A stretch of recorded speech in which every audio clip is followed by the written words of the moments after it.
नमस्कार दोस्तों, मैं मनीष शास्त्री फिर से स्वागत करता हूं आपका अपने चैनल पर।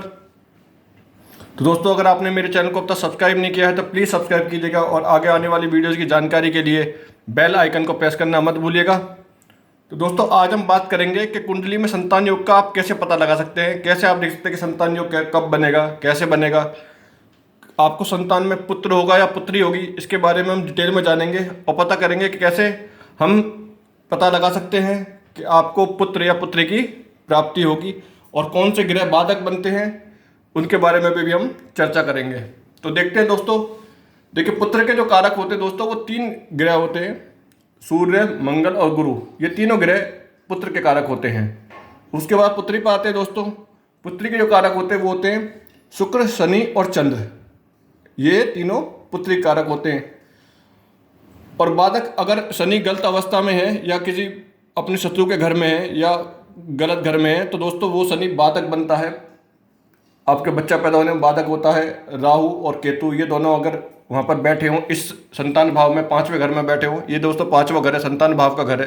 यहाँ से आप देखा जाएगा कि आपको किस संतान की कब प्राप्ति होगी, वो इस घर से पता पड़ता है, इस भाव से पता चलता है। तो दोस्तों, अगर यहाँ पर राहु केतु हो या उनकी दृष्टि यहाँ पड़ रही हो तो फिर आपको बच्चा पैदा होने में समस्या हो सकती है। ठीक है दोस्तों, इसके साथ साथ हमें देखना होगा कि आपकी कुंडली में जो आपके पंचमेश हो, जो भी यहाँ पर जिसका घर होगा, जिसका भाव होगा, वो पंचमेश 6, 8, 12 में तो नहीं है, या फिर गुरु 6, 8, 12 में नहीं है, या फिर कहीं नीच की राशि में ना बैठे हों, उनसे भी बच्चा पैदा होने में समस्या आती है। ठीक है दोस्तों, तो अब देखिए, अगर यहाँ पर सूर्य बैठा हो दोस्तों, अगर यहाँ पर सूर्य बैठा हो तो दोस्तों तो फिर यहाँ पर आपको पुत्र की प्राप्ति होगी, आपको बेटा होगा। और अगर यहाँ पर शुक्र हो या चंद्र हो या फिर शनि मित्र की राशि में बैठा हो तो दोस्तों यहाँ पर आपको पुत्री की प्राप्ति होगी। इसके साथ साथ दोस्तों ये हो गया भाव। अब ये हो गया, आपने यहाँ पर घर में बैठे हुए हैं, सूर्य, मंगल, गुरु या शुक्र, शनि, चंद्रमा, ये इस घर में बैठे हुए हैं दोस्तों। तो इस घर में आप देख सकते हैं कि पुत्र या पुत्री की प्राप्ति होगी। इसके साथ साथ अगर यहाँ पर कोई ग्रह नहीं बैठा तो उसकी अगर नज़र पड़ रही हो, उसकी दृष्टि यहाँ पड़ रही हो तो दोस्तों उससे भी वही प्रभाव होगा। मान लीजिए सूर्य यहाँ बैठा हुआ है, इस घर में सूर्य इस घर में बैठा हुआ, तो इसकी दृष्टि, कितनी दृष्टि होती है सूर्य की? 7वीं दृष्टि होती है। तो दोस्तों फिर अब यहाँ से हम देखेंगे 1, 2, 3, 4, 5, 6, 7, तो सूर्य की दृष्टि यहाँ पर पड़ रही है, सूर्य की दृष्टि 5वें घर में पड़ रही है। तो दोस्तों इसमें पुत्र की प्राप्ति होगी। इसके अलावा अब आते हैं मंगल पे। मंगल यहाँ पर बैठा हुआ है, मंगल चाहे यहाँ बैठा हो, मंगल यहाँ पर बैठा हो या इसके साथ साथ मंगल यहाँ बैठा हो। दोस्तों मंगल की 3 दृष्टि होती हैं, 4, 7 और 8। देखिए, अब मंगल यहाँ बैठा होगा तो 1, 2, 3, 4 यहाँ दृष्टि पड़ रही है तो आपको पुत्र की प्राप्ति होगी। इसके अलावा मंगल यहाँ बैठा होगा तो 7वीं दृष्टि, 1, 2, 3, 4, 5, 6, 7, 7वीं दृष्टि यहाँ पड़ रही है तो दोस्तों फिर भी पुत्र की प्राप्ति होगी। इसके अलावा अगर मंगल यहाँ भी बैठा हो, इस भाव में बैठा हो, तो 8वीं दृष्टि, 1, 2, 3, 4, 5, 6, 7, 8वीं दृष्टि से भी यहाँ पर पुत्र की प्राप्ति होती है।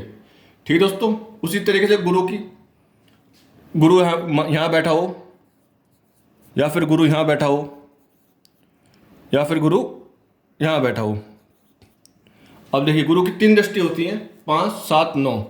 ठीक है दोस्तों, तो देखिए 1, 2, 3, 4, 5, 6, 7, 8, 9, 9वीं दृष्टि यहाँ, तो गुरु की दृष्टि यहाँ पर पड़ रही है तो आपको पुत्र की प्राप्ति होगी। इसके अलावा गुरु की 7वीं दृष्टि सबकी होती है, जितने भी ग्रह सबकी 7वीं दृष्टि होती है। गुरु यहाँ बैठा होगा तो भी पुत्र की प्राप्ति होगी, और गुरु अगर आपके लगन स्थान में बैठा होगा, इस घर में बैठा होगा, इस भाव में बैठा होगा, तो भी दोस्तों आपको पुत्र की प्राप्ति होगी। उसी तरीके से आते हैं पुत्री को देखते हैं, पुत्री की प्राप्ति कैसे होगी। देखिए, सूर्य, मंगल, गुरु, सूर्य के अलावा यहाँ पर शुक्र बैठा हो तो दोस्तों इस शुक्र की 7वीं नज़र, 1, 2, 3, 4, 5, 6, 7, 7वीं नज़र यहाँ पर है तो दोस्तों आपको पुत्र की प्राप्ति होगी। उसी तरीके शनि की 3 दृष्टि होती हैं, 4, 7, 8।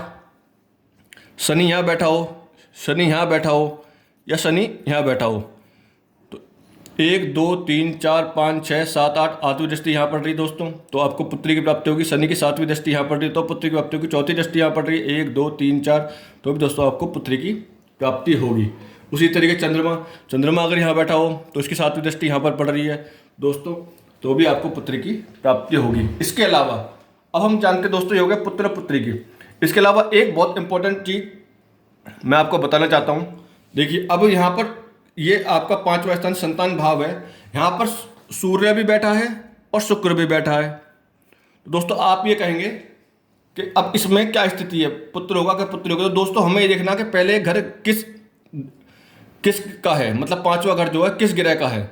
उस ग्रह में सूर्य मित्र के उसमें बैठा है, घर में बैठा है, या शत्रु के घर में बैठा है, या शुक्र मित्र के घर में बैठा है, शत्रु के घर में बैठा है। अगर मित्र के घर में बैठा होगा तो उसी का प्रभाव मिलेगा। मान लीजिए सूर्य अपने घर में बैठा है, या अपने बुध, मान लीजिए यहाँ पर 6 नंबर होता और बुध के स्थान पर सूर्य होता है यहाँ पर, या यहाँ पर गुरु का स्थान होता, 9वां नंबर यहाँ पर होता, सूर्य यहाँ बैठा होता, ठीक है दोस्तों, और साथ में शुक्र भी बैठा होता, तो यहाँ पर दोस्तों आपको पुत्र की प्राप्ति होगी। इस स्थिति में दोनों ग्रह अगर बैठे हों या दोनों ग्रह की दृष्टि पड़ रही हो, तो ये देखना कि वो उस भाव में कौन मित्र के भाव में बैठा है, कौन शत्रु के घर में बैठा है, ठीक है। इसके साथ साथ दोनों की हमें डिग्री देखनी है।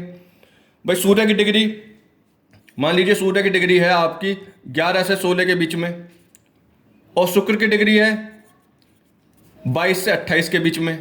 तो दोस्तों इसमें सूर्य, ये शुक्र तो वृद्ध अवस्था में है और 11वें 16 में ये संपूर्ण अवस्था में है। तो संपूर्ण अवस्था में आने के कारण सूर्य यहाँ पर अपना प्रभाव देगा, शुक्र का प्रभाव यहाँ पर नहीं होगा क्योंकि वो वृद्ध अवस्था में है। इस तरीके से हम देखेंगे, चाहे वो यहाँ बैठे हों या फिर वो इधर बैठे हों। मान लीजिए सूर्य और चंद्रमा यहाँ बैठे हैं, तो दोनों की हमें डिग्री देखनी है और भाव देखना कि ये भाव जो है वो सूर्य के मित्र का है या शत्रु का है। उसी तरीके से यहाँ पर देखा जाता है, ठीक है दोस्तों। अब बात करते हैं कि बाधक जो बनते हैं। मान लीजिए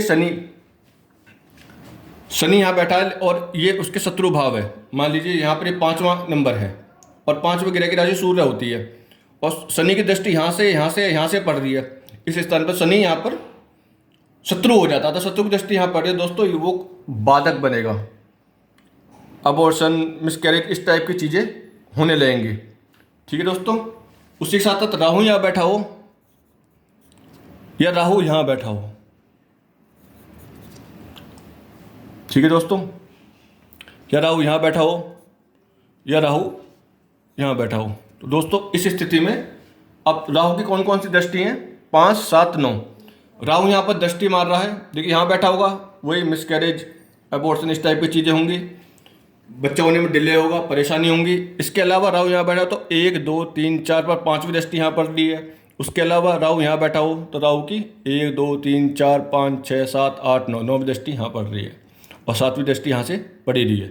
तो उस स्थिति में भी दोस्तों परेशानी आएगी। अब आते हैं केतु पर। केतु यहाँ बैठा हो या केतु यहाँ बैठा हो तो उसकी दृष्टि यहाँ पर पड़ रही है, तो इस तरीके की प्रॉब्लम बच्चे होने में क्रिएट करेंगे अगर ये ग्रह यहाँ पर बैठे हों।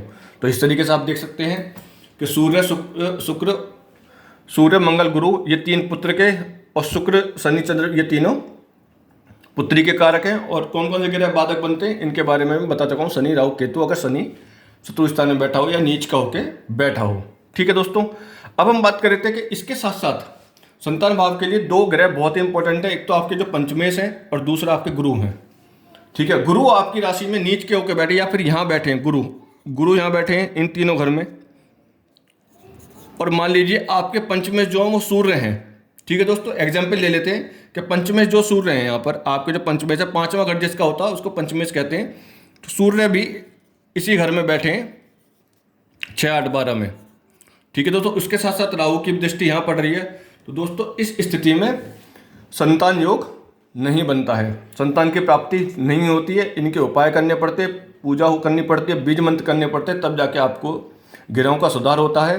नवमांश में भी देखा गया है, चंद्र कुंडली में भी यही देखा गया है। तो दोस्तों अगर आपके पंचमेश भी और गुरु भी या तो कहीं नीच की राशि में बैठे हुए हैं या फिर 6 8 12 में बैठे हुए हैं, तो दोस्तों उनके जो रिजल्ट हैं वो अच्छे नहीं होंगे। संतान होने में आपको परेशानी का सामना करना पड़ेगा, आपको पूजा पाठ करानी पड़ेगी, आपको उनके दान पुण्य करने पड़ेंगे, आपको उनके बीज मंत्र करने पड़ेंगे, ठीक है दोस्तों, उसके बाद जब इन ग्रहों की स्थिति अच्छी होगी तब जाके आपको रिजल्ट मिलेंगे। इनके साथ साथ गुरु पंच में यहाँ बैठने के साथ साथ आप मान लीजिए यहाँ पर राहु भी बैठ गया और केतु यहाँ बैठ गया, तो अभी दोस्तों आपको फिर और ज़्यादा प्रॉब्लम होगी। ठीक है, तो उनका भी आपको फिर यहाँ पर उपाय करना पड़ेगा।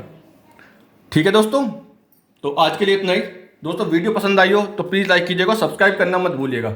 धन्यवाद।